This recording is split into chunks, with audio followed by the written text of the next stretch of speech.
Roman फौज हैरान थी कि मुसलमान कब हमला करेंगे।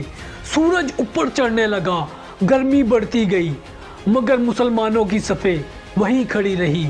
रूमी तोपचियों ने पहला पत्थर मुसलमानों की सफ़ों की तरफ फेंका और यूं जंग का आगाज हो गया। अब हजरत खालिद बिन वलीद रजी अल्लाह ताला अन्हो ने अपना घोड़ा आगे किया और आगे बढ़ते हुए ललकारा, सफ़े मजबूत रखो, इनके तीर आने दो।